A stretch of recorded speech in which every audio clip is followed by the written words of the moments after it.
Estás entrando al umbral de lo desconocido. A partir de este momento, tus sentidos nos pertenecen. Detrás de la belleza colonial y el encanto de sus calles empedradas, Guanajuato esconde relatos que pocos se atreven a contar. No se trata de las momias o el callejón del beso, sino de algo aún más inquietante.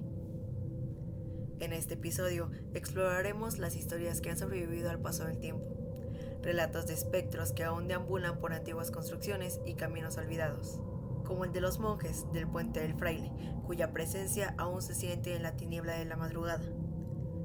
Las comadres, un encuentro perturbador que desafía la razón, o el engaño del fantasma de la vieja casona, una historia donde la línea entre lo real y lo sobrenatural casi no se ve. Prepárate para adentrarte en las leyendas más escalofriantes de Guanajuato, donde las sombras del pasado aún susurran al oído de los incautos. ¿Te atreves a escucharlo? Las comadres. Guanajuato, con sus callejones estrechos y sus casas de piedra desgastadas por el tiempo, ha sido testigo de innumerables historias, algunas que susurran entre los muros de antiguas casonas, otras que se desvanecen con el eco de la madrugada, pero hay relatos que nunca mueren, como el caso de las comadres, una leyenda que aún resuena en el viento. Hace siglos, en una de las primeras vecindades de la real ciudad de Guanajuato, vivieron dos mujeres inseparables, amigas de infancia, confidentes de secretos y dueñas de todas las habladurías del pueblo. Eran las primeras en enterarse de los matrimonios, las desgracias y las traiciones, y si alguien quería saber algo, ellas lo sabían antes que nadie. Su amistad era tan fuerte que un día decidieron sellarlas con un juramento sagrado. Serían comadres y nada en el mundo podría separarlas. Pero el destino, o quizá algo aún más oscuro, tenía otros planes. Fue entonces cuando apareció don Juan de Barriada, un hombre apuesto de modales refinados y palabras dulces. Sabía mirar con picardía y hablar con encanto y prometer con engaño. Y así, con su astucia, se ganó el corazón de ambas y sin que supiera una de la otra, él cortejaba a las dos, jurándoles amor eterno mientras se deleitaba con su disputa silenciosa. Pero el engaño no duró mucho. Cuando las comadres descubrieron la traición, el amor se transformó en odio y la amistad en enemistad, y la vecindad entera se llenó de gritos y acusaciones. Se culpaban la una a la otra, desgarrándose con palabras afiladas y alimentando los chismes que tanto solían propagar. La discordia creció tanto que, cegadas por la rabia, acudieron a un poder que ninguna de ellas comprendía del todo. Invocaron al mismísimo diablo. Hastiado, el diablo tomó una decisión. Si ellas querían vivir en una disputa eterna, que así fuera, pero no como humanas. Con un gesto de su garra infernal, el aire se tornó denso y un frío antinatural recorrió toda la sierra. En un instante, los cuerpos de las comadres comenzaron a encogerse, sus manos se volvieron membranosas, su piel húmeda y fría, y sus voces antes estridentes se transformaron en un croar desolador. El diablo las había convertido en ranas. Pero su castigo no terminó ahí. Poco a poco su carne se endureció, su movimiento se detuvo, y en cuestión de minutos las comadres quedaron petrificadas. En las alturas de aquel barrio de La Pastita, dos piedras de formas anfibias que hasta el día de hoy permanecen en el mismo lugar, testigos de su destino maldito. Dicen los lugareños que si te atreves a caminar por ahí en las noches de viento fuerte y te detienes a escuchar, aún se pueden oír sus murmullos, unas voces calmadas como si siguieran contándose los secretos del pueblo, y otras veces airados como si aún discutieran su amor perdido. Pero cuidado, si el diablo aún recuerda su pacto, tal vez no quiera quedarse con solo dos almas.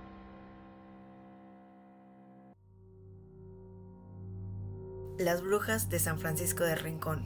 San Francisco del Rincón, un pueblo con historia y misterio, esconde entre sus calles empedradas una leyenda que ha sobrevivido al paso del tiempo.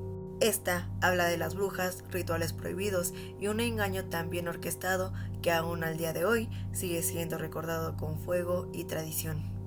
Todo comenzó en diciembre de 1845, cuando José Anastasio Guerrero, un próspero agricultor y dueño de la hacienda La Sarteneja, asumió el poder como alcalde del municipio. Desde el primer momento se propuso darle un giro a la economía local y para ello ideó un plan que nadie hubiera imaginado. Convocó a los jueces auxiliares de la región y ordenó a partir del domingo 4 de enero de 1846 que los habitantes de San Francisco del Rincón debían reunirse en la plaza principal para comerciar sus productos. Él, para preparar todo el terreno, mandó a quemar la hierba del jardín, sin que nadie sospechara lo que estaba por venir. Fue entonces cuando el rumor se propagó como un incendio incontrolable. Se decía que dos brujas habían sido descubiertas en el barrio de La Cebolleta, atrapadas en pleno acto de brujería. Sus nombres eran Antonia Lomeña y Jacinta Parra, mujeres de mirada penetrante y hábitos solitarios, señaladas por un guardia que afirmaba haberla sorprendido en medio de un ritual oscuro para hechizar al alcalde. Según su testimonio, el lugar estaba iluminado por velas negras, el aire denso como el eco de las voces murmurando el nombre de José Anastasio Guerrero, y en el suelo, símbolos dibujados con una precisión aterradora. ¿Esto era un conjuro de amor? ¿Un intento de control sobre el pueblo? Nadie lo sabía, pero el miedo ya se había sembrado. La noticia corrió como pólvora. Para el domingo siguiente, una multitud enfurecida se congregó en la plaza con la esperanza de presenciar la ejecución de las brujas en la hoguera, pero la quema nunca ocurrió. El pueblo regresó al siguiente domingo, y al otro más. Semana tras semana, la gente llegaba con la expectativa de ver el fuego purificador consumir a las brujas, pero en su lugar encontraban un creciente mercado de comerciantes vendiendo todo tipo de productos. Fue entonces cuando la verdad salió a la luz. Aquellas supuestas brujas nunca existieron. Todo había sido una estrategia del alcalde para atraer a la gente a la plaza y fomentar el comercio. El miedo y la superstición se convirtió en una herramienta para revivir la economía del pueblo. La historia resultó ser un engaño. La tradición se quedó. Cada 20 de enero, día en que se conmemora la fundación de San Francisco de Rincón, el pueblo revive la leyenda con una interpretación de la quema de brujas, un recordatorio de cómo el miedo, la manipulación y las historias bien contadas pueden moldear la realidad de un pueblo entero. Así que, si alguna vez visitas San Francisco del Rincón en esas fechas, no te sorprendas si el fuego de la tradición aún ilumina las sombras de la historia.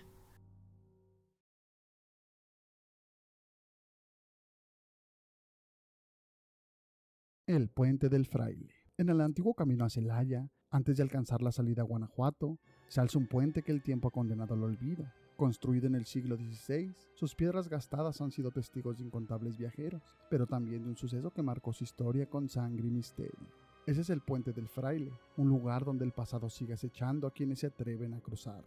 Corría el año de 1575, cuando dos monjes franciscanos, Fray Francisco Doncel y Fray Pedro de Burgos, emprendieron un viaje sagrado. Su misión era llevar dos figuras del Cristo de la Conquista a las villas de San Miguel el Grande y San Felipe Torres Mochas. Sus túnicas marrones ondeaban con el viento mientras avanzaban por el puente de piedra, sin saber que el destino les tenía preparado un final trágico. Desde las sombras de la maleza, un grupo de chichimecas acechaba en silencio. Eran guerreros nativos, feroces defensores de sus tierras, y para ellos aquellos frailes representaban la imposición de una fe ajena.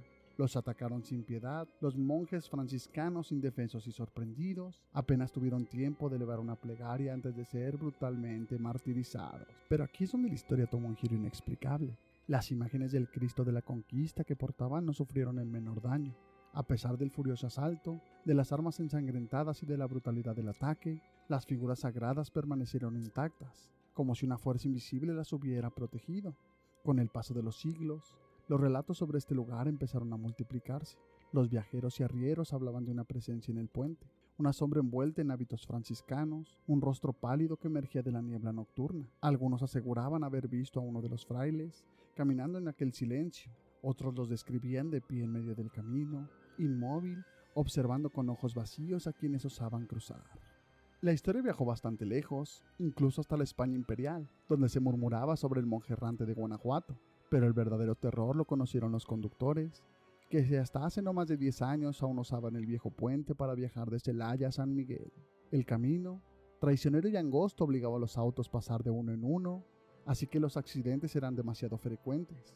Conductores distraídos, fallas mecánicas o algo más. Muchos afirman haber visto una figura de túnica marrón de pie en medio del camino. Quienes lograban esquivarla se volteaban aterrorizados, solo para descubrir que ya no había nadie. Otros, sin tanta suerte, perdían el control del volante y sus autos terminaban destrozados en las rocas. Con el tiempo, el puente quedó en desuso, pero su leyenda sigue viva. Los lugareños aseguran que en las noches de neblina, si uno escucha con atención, se pueden oír pasos suaves sobre las piedras gastadas. Y si tienes la desgracia de mirar por el rabillo del ojo, puede que encuentres a un monje de rostro pálido mirándote en silencio, como si esperara algo o a alguien. Si alguna vez pasas por ese viejo puente, reza o sigue de largo, porque tal vez no todos los que cruzan logren salir del otro lado. Durante los turbulentos días de la Revolución Mexicana, cuando las sombras de la incertidumbre se cernían sobre Guanajuato, la familia de Manuel Leal resistía en una imponente casona que con el tiempo se había convertido en un refugio de recuerdos y secretos. Las revueltas y conflictos habían mermado la incertidumbre, dejando a la familia con una escasa ayuda, salvo por la leal y anciana Quirina, cuya vida se había extendido más allá de un siglo. El día en que Quirina exhaló su último suspiro, la madre de Manuel se encontró sumida en la desesperación. La casa, muy grande y llena de rincones oscuros, requería cuidados que sus ojos, debilitados por la miopía, ya no podían brindar. Una noche, en medio de su angustia, escuchó un suave pero decidido toque en la puerta principal. Sin dudarlo, abrió y se encontró con una mujer que solicitaba trabajo. Ella no le preguntó nada, la contrató de inmediato, asignándole una habitación, la más lejana a la casona. Al amanecer, cuando la luz del sol apenas rozaba los corredores, la madre de Manuel se cruzó por primera vez con una nueva asistente. La mujer poseía una apariencia inquietante. Su rostro mostraba una expresión casi demoníaca. Su voz era profunda y áspera, y sus modales resultaban toscos y desafiantes. A pesar de las inquietudes que le provocaban, decidió darle una oportunidad, esperando que el tiempo la suavizara y quitara las impresiones iniciales. Sin embargo, con cada día que pasaba, la presencia de la mujer se volvía más perturbadora. Su comportamiento, lejos de mejorar, se tornaba más siniestro, llenando la atmósfera de la casa en una tensión palpable. La madre de Manuel, al borde del colapso nervioso, decidió que debía actuar antes de que la situación empeorara. Una noche, tras hablar con sus hijos, idearon un plan para ahuyentar a la enigmática mujer. Enrique, el hermano menor, fue elegido para interpretar el papel de un espectro.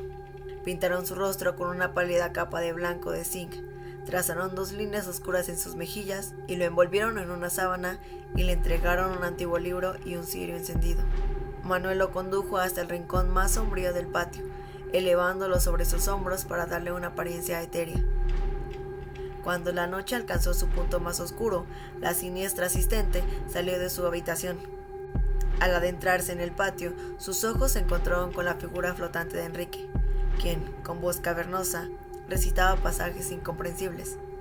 El terror se apoderó de ella.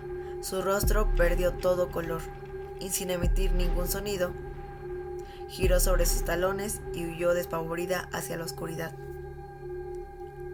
A la mañana siguiente, la madre de Manuel no pudo contener la risa al escuchar la narración de su hijo sobre el evento de la noche anterior.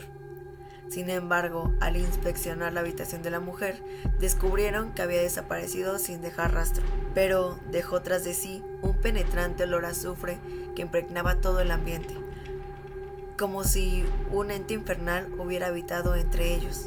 Desde aquel día, la vieja casona recuperó su tranquilidad, pero el recuerdo de la misteriosa mujer y su abrupta partida quedó grabada en la memoria de la familia, convirtiéndose en una de las tantas leyendas que enriquecen el folclore de Guanajuato. Antes de irte, no olvides suscribirte al canal y activar la campanita para que no te pierdas más contenido de terror y misterio. También te dejamos aquí la parte número 1 de las leyendas de Guanajuato para que sigas explorando los relatos más escalofriantes de este enigmático estado. Cuéntanos en los comentarios qué te pareció este episodio y si conoces alguna otra leyenda que deberíamos de investigar, ya que leemos todas tus historias. Nosotros somos Podcast El Umbral de lo Desconocido, tu podcast de terror, misterio y casos paranormales.